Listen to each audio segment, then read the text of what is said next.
What is this? I've got a terrible condition of persuasion contagion.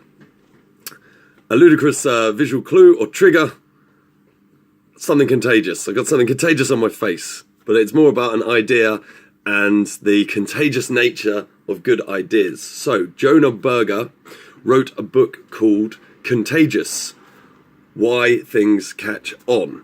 And he has developed 5 or 6 steps. I've taken only 5 steps that you could consider if you want to do some persuading. If you've got to write a piece of writing, a piece of copy, some sort of marketing where you need to persuade people, he has identified these 5 steps that very successful, very contagious pieces of work, content, adverts, etc. have in them. So, I've called this Persuasion Contagion, Contagious, a little trigger to remember on my face, and I have also created through talkinginpictures.co.uk, this handy free document that you can go and get, which includes a little checklist. So when you're doing your work, when you're doing your piece of persuasive writing, you can go through this checklist and see if your work has included some of them. You don't necessarily need all of them, but some of them. Now, Jonah Berger very cleverly came up with steps, the idea of steps, so we can remember that. Going down the steps. Now, I've just put the 1p in there. He's got 2p's, but hey, 1 or 2p. What's the difference? Look after the p's and the pounds will take care of themselves. Is that a thing? Who knows? Persuasion Contagion. Let's go. So, your first S step is social elements of marketing, virality, that sort of thing. You have to think, has this got some sort of social currency? I.e., would you tell your friend about it? You might not tell your friend about this, but you might go, this idiot stuck a bunch of post-it notes on his face. He also made a good video with some interesting content. So, that's not the best example. Jonah Berger uses a bunch of different examples, including the Philly cheesesteak. It was like $100 cheesesteak because they put all sorts of amazing things in it. It costs $100, so it's something you would talk about, you tell your friends. I've used an example around parkrun. For me, parkrun is an incredible activity that you can do 9 a.m. on a Saturday morning. It's free.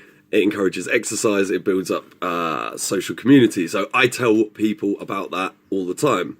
And it is a product because it's got sponsors and whatnot. So for me, that is a thing that's got social currency. So what is something that you want to promote or talk about? Is there something in it that is like, wow, I want to tell somebody about this amazing thing. You know, I've just enjoyed a chocolate bar. It is so delicious. Of course it is, it's chocolate, and we won't go into the health stuff at the moment, but yeah, so the first S is social currency. Would you tell someone about this? Would you telling someone something make you seem cool?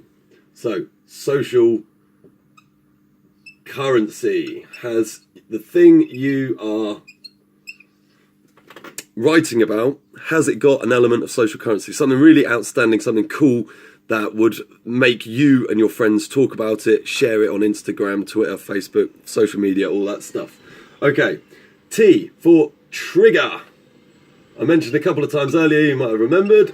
Triggers. I literally put these on my face to act as a little trigger to remind me that Contagious is the name of the book. I remembered it anyway, but and I've changed it to Contagion because it's Persuasion Contagion. But these little triggers are an example of an important phenomenon we find in the world and in the world of advertising. There's lots and lots of ways we can think about triggers, or we can present triggers in our environment or through words that make our brains or the people we're trying to influence do certain things. So I've just taken an example of Kit Kat. Kit Kat had an advertising, or probably still do, advertising campaign Whereas like, have a break, have a Kit Kat. Very simple, but it's basically using the trigger of have a break. Everyone has a break, coffee break at some point. I think in America they associated coffee with Kit Kat. In this country, in the UK, they did have a break, have a Kit Kat. The trigger is have a break. Oh, what am I doing for a break? Oh, I'll have a Kit Kat. Because that trigger's been programmed into my brain through advertising. So, Jonah Berger in his book used a song. It was apparently like a really rubbish song called Friday, but it was about a girl doing all of these things on a Friday. And although it was universally like slated as a rubbish song, it got listened to lots and lots and lots on a, guess what, Friday. So, and triggers is a really interesting thing. There's triggers all around us, in your environment, in what we say, in what other people say and things like that. It's quite a complicated one, but it's something to bear in mind. So is there a trigger to doing something? You know, toothpaste, we have the trigger of associating toothpaste and cleaning your teeth first thing in the morning or last thing at night. So it's kind of like, oh, what time is it? Oh, it's time to brush my teeth. Let's get the old Colgate or whatever product it is. So think about, have you got a trigger in your copy? Is there a reason or a certain time when a person would listen to this song, watch this, buy this, use this product, etc., etc.? Okay, E, emotion. This is really important. Is the idea that you're writing about, that you're trying to sell, that you're trying to promote, is there some sort of emotional trigger to it? I've used a little example of Lynx effect because, you know, that's heavily, you know, the Lynx deodorant, it's all about the emotions around love, or at least the other L word, lust, you know, attracting women. And it's like, psh, you know, you put the spray on and you've gone from a lonely kind of loser to Superman, where women are like kind of flocking to you. So that harnesses the trigger of emotion. And if you look at a lot of adverts, the emotion of being happy is quite often used. You know, if you do this, if you come to this event, if you buy this, this may generate feelings of happiness. So emotion is really, really crucial. Okay, P, we have got P, and Jonah Berger has got two P's, public and something else. I can't remember what it is. Practical, that's it. So I've changed that to problem solving, because I think I can do that sort of thing. Problem solving. And if you're problem solving in public, so that essentially the product kind of sells itself, then that's even better. It's a bit too complicated for my tiny mind to break down, really. So for me, the easiest way to think about it is P for problem solving. I've used as an example, just because I've gone sort of vegetarian recently, a vegetarian cookbook. So I've got a problem. Most of my cookbooks are filled with delicious meaty recipes. I'm trying to move away from that, so I've got a problem. I don't have enough vegetarian recipes. A vegetarian cookbook would solve the problem for me of not having enough ideas or recipes to cook. So, you know, problem solving. So many good products essentially are there because they solve a problem, and they're successful because they solve a problem. And when you're telling a story, you need to ensure that whatever the thing is that you're doing, that you're selling, that you're talking about, what problem does it solve? I mean, it could go back to the emotions. Are you sad? This event will make you happy. You can meet more people, you know. Are you sad? Have a chocolate bar. Do you have a nail that needs banging in? You've got the perfect hammer to solve the problem of your nail not being banged into the wall. Here's a fantastic hammer. So, does your product solve a problem? Tell the story of that. And that brings us to the last S. Storify, or make this whole thing into a story. So like I said, with the Lynx effect, this guy goes through the whole of history through various scenarios, having the same problem of like not being able to get to talk to the woman of his dreams. As the story progresses, he goes through all these different terrible things of adversity, you know, the hero's journey. And finally, he gets to a point in time where links has been invented. He sprays the links, and the woman comes to him, and it's all fantastic. That's told in a story because, as humans, and a lot of this is all about how our brains work. As humans, we like to understand things through a story.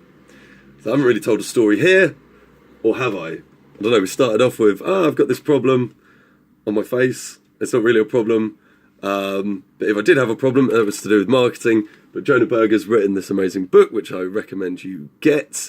And he breaks it down into steps. So we told the story of what you do to go through to the steps to solve the problem of your piece of persuasive writing that you need to get done. If you follow this formula, 1, you've got a nice easy process to follow.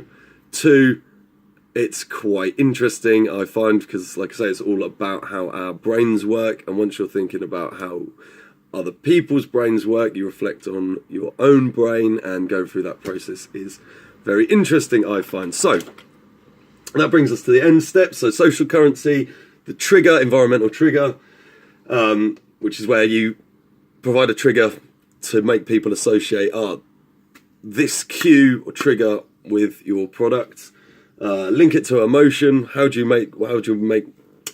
want to make people feel? Hopefully happy, enthusiastic, socialized. Does it solve a big problem? Is it an emotional problem? Is it a practical problem? Whatever it is. And can you tell the whole thing in a story? Hopefully a little bit of an entertaining story. So, like I said, buy the book, Jonah Berger, Contagious, and go to talkinginpictures.co.uk. That's talkinginpictures.co.uk, where you can download this absolutely free resource where I've basically broken down the 5 steps, and I've even given you a little tick list that you can do when you are doing your persuasive writing. If you find it useful and you do some work, please let me know. Post a comment or email me, olliepermaculture@gmail.com, or get at me through the various social medias out there. I'm also on the internet as @SoloCypher, and also check vocalswords.com. That's too much information. Just go to talkinginpictures.co.uk, get your 5 steps to persuasive writing.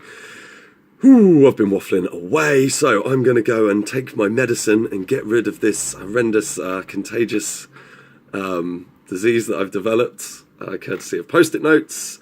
And I better stop talking because it's a lovely sunny day. I'm going to go and enjoy it. So until next time, enjoy yourself. Talkinginpictures.co.uk. Peace.